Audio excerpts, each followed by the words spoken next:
안녕하십니까. 부동산 읽어주는 남자 부통령입니다. 오늘은 정책에 대해서 이야기를 해볼까 합니다. 정책에.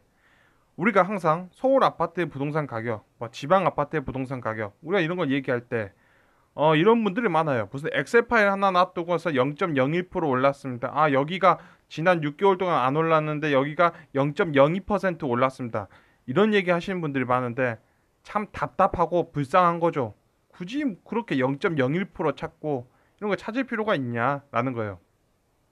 오늘은 정책에 관한 얘기인데 그래서 그런 거예요. 대한민국의 경제가 그런 거예요. 대한민국 경제가 발전했다는 거죠. 발전했기 때문에 발전한 거죠. 발전했기 때문에 원화로 표시된 자산들도 다 올라갔겠죠, 당연히. 대한민국 경제가 올라갔기 때문에 대한민국의 어떤 상장사들이 돈을 많이 벌어왔고 대한민국의 어떤 부가가치가 늘어났기 때문에 당연히 가게죠, 가게. 대한민국 가게라든지 대한민국 개개인 한 명 한 명의 당연히 소득도 늘어난 거죠. 소득이 늘어난 거겠죠. 당연한 거죠. 경제가 발전하면 소득이 늘어난다. 당연한 거예요. 대졸 초임 당연히 늘어났겠죠. 아직도 대한민국 1만 달러 때 시대처럼 중소기업이 돈을 줄까요? 아니죠. 경제가 성장했기 때문에 그에 따라서 당연히 임금도 올라가는 거고 가계 소득도 올라가는 거고 대한민국의 기업들의 시가총액도 당연히 올라갔겠죠. 그 당연히 올라간 거예요. 당연히 그럴 수밖에 없다라는 거죠. 그래서 우리가 이렇게 보자면 대한민국이 2006년도에 얼마 정도 했냐는 거예요. 대한민국 경제가 10 했다는 거죠. 10을 하고 있었고 대한민국 경제가 2014년이죠. 2014년도에 14하고 있었다는 거죠. 그럼 대한민국 경제가 한 40% 성장한 거죠. 대한민국 경제 40% 성장했다는 거예요. 그래서 영등포 푸르지오가 있는데 이 아파트의 어떤 가격이 이렇게 본다면 2006년도에 뭐 이런 가격을 하고 있었다는 거죠. 이런 가격을 하고 있었다. 2006년도 당시에. 그럼 2006년이 언제냐면 대한민국 이렇게 보신다면 여기 있죠. 대한민국 2006년, 2005년, 6년 이렇게 간다면 대한민국 여기 있죠. 여기 2만 달러죠. 2만 달러. 아, 2만 달러를 돌파했던 그 시점 2005년, 2006년, 2006년도로 들어가면서 대한민국 2만 달러를 돌파했던 거예요. 대한민국 1인당 국민소득으로 봤을 때 2만 달러를 돌파했고 대한민국이 이제 3만 달러를 돌파한 시점은 2018년도. 그럼 2018년도, 2019년도 3만 달러로 들어갔다는 거죠. 그런 지점이 바로 2006년이란 거죠. 2006년. 그래서 그때 가격들을 본다면 4억, 5억 뭐 그러고 있었죠. 4억, 5억 이러고 있었다는 거예요. 대한민국 경제가. 그래서 대한민국 경제가 40%죠. 40% 정도 늘어났다는 거예요. 대한민국 경제가 2014년도, 2015년도 가면 40% 늘어난 거죠. 40% 늘어났다는 거예요. 그럼 그때 대통령이 이제 박근혜 대통령이 있었던 거죠. 그래서 박근혜 대통령이 봤을 때 여기 보면 2006년도에 가장 낮게 거래된 가격들 뭐 이런 거 2억 5천 갑자기 찍힌 거 이거 빼고 나면 대략적으로 4억 2천에서 5억 8천까지 이렇게 보이는 거죠. 요 있다. 그래서 4억 2천이란다면 이때 가장 저렴하게 거래된 게 4억 2천이었다는 거예요. 그래서 40% 늘어났으니까 대한민국 경제가 40% 늘어났으니까 4억 2천에 40% 하니까 5억 8천이 나온 거죠. 5억 8천. 근데 5억 8천이 이렇게 본다면 대한민국 국민들이 그런 거예요. 그 2006년도에 가장 낮은 아파트의 가격으로 봐서도 그만큼 성장을 안 해준 거죠. 그만큼 아파트 가격 성장을 안 시켜주고 있었다는 거. 5억 8천은 그냥 기본으로 찍어서 막 7억 정도 하고 있었는데 안 하고 있었다니까 대한민국의 어떤 박근혜 대통령이 어떻게 했어요? 규제를 좀 풀어줄까? 라고 했겠죠. 규제를 좀 완화해주자. 막 그렇게 할 수밖에 없었겠죠. 왜? GDP 상승률밖에 안 올랐으니까. 국민의 어떤 임금 상승률밖에도 안 올랐으니까. 안 올랐으니까 해준 거예요. 안 올랐으니까 해줬다. 라고 보면 되겠죠. 그 가격이 이 가격보다 저렴했다는 거예요. 그리고 이따가 대한민국의 어떤 경제가 이렇게 보시다시피 이렇게 해서 이제 60% 상승했죠. 2018년도, 2019년도 그럼 대략적으로 60%가 상승했다는 거예요. 대한민국 경제가 요 가격을 가지고 60% 상승한 가격으로 가 있으면 뭐 또이또이 경제 성장률만큼 됐구나 요런데 요 가격을 가지고 가서 보면 그거죠.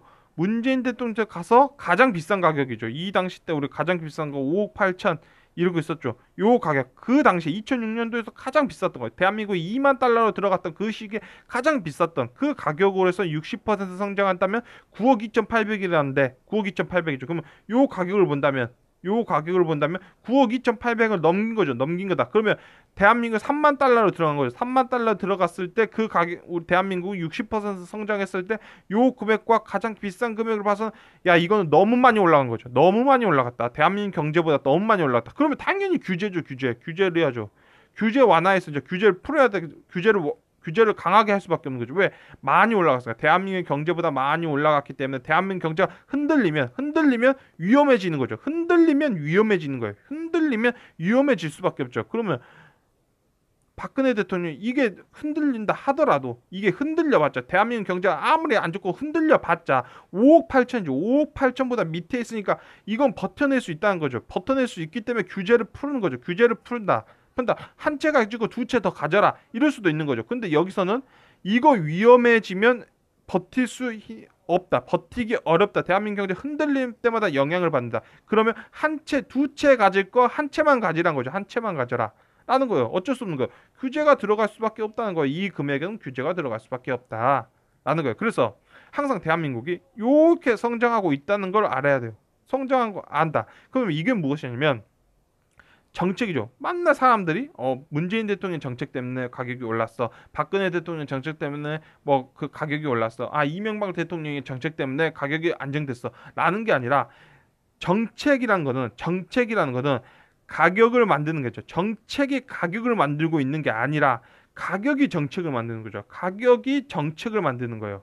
대한민국이 보세요. 지금 서울 아파트가 10억이잖아. 10억. 10억이다라는 거예요. 그럼 대한민국 경제 여기서 60%가 더 상승했어요. 그러면 60%가 상승했는데 여전히 가격은 이대로 그냥 10억만 하고 있는 거죠. 10년이 지나서 60% 상승했는데 가격은 10억이다 한다면 16억까지는 갈 수 있는 거죠. 그런데 아직도 10억이라면 이때는 규제를 완화할 수밖에 없겠죠. 규제를 완화해도 상관이 없다는 거예요. 한 채 가지고 두 채 가지고 상관이 없다는 거예요. 그런데 지금 아파트가 10억인데 그죠? 대한민국 경제가 60% 올랐다. 그런데 서울 아파트 가격이 16억이 아니라 25억이다라는 거예요. 25억이다. 라고 할 거예요. 25억이 난다면 16억까지 되는데 25억까지 올서 규제를 할 수밖에 없는 거예요. 그럼 누가 대통령이 되든 상관이 없는 거예요. 누가 대통령이든 규제를 할 수밖에 없는 거다라는 거예요. 규제를 할 수밖에 없다라는 거죠. 왜냐면 가격이 정책을 만드는 거죠. 가격이 정책을 만들고 있다. 우리가 이런 의미로 놓고 보자면 서울 아파트가 97년도 뭐 그 당시죠. 94년도 그 당시에 서울 아파트가 2억대죠. 2억대였다.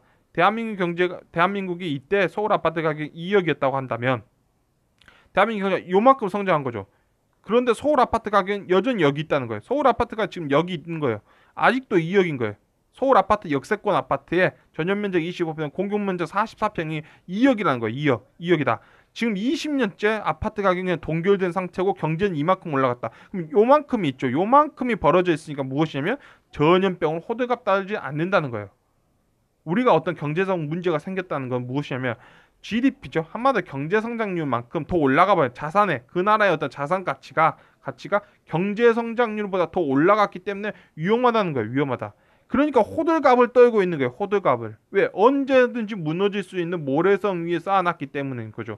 그런데 아직도 2억이다 한다면 호들갑을 떨 일도 없고 전 세계가 그런 거죠. 미국도 마찬가지로 여전히 97년도에 주식 가격이다. 주식 가격이란 거예요. 애플이 3만 원이다. 애플이 3만 원인 거예요. 애플이 20년 내내 3만 원 하고 있다. 그러면 전염병 호들갑 떨 필요가 없죠. 그런데 애플 주식이 300만 원이니까 호들갑을 떠는 거죠. 호들갑을 떤다. 경제가 호들갑을 떠는 이유다라고 보시면 된다는 거예요. 그래서 가장 중요한 건 무엇이냐? 정책이 가격을 만드는 게 아니죠. 정책이 가격을 만드는 게 아니라 정책이 가격을 만드는 게 아니죠. 왜? 정책이 가격을 만든가? 가격이 싸니까 완화를 해주는 거고 가격이 싸니까 두 채 가질래, 세 채 가질래, 대출 팡팡 받아라 라고 하는 거죠. 가격이 비싸니까 두 채는 보다는 이제 한 채만 가져라. 그리고 중요한 건 대출을 팡팡 받지 말라. 그런 얘기겠죠. 그런 얘기다. 중요한 거는 정책이 가격을 만드는 게 아니라 가격이 정책을 만든다. 로 오늘 영상을 마치도록 하겠습니다. 지금까지 시청해 주셔서 너무나 감사합니다.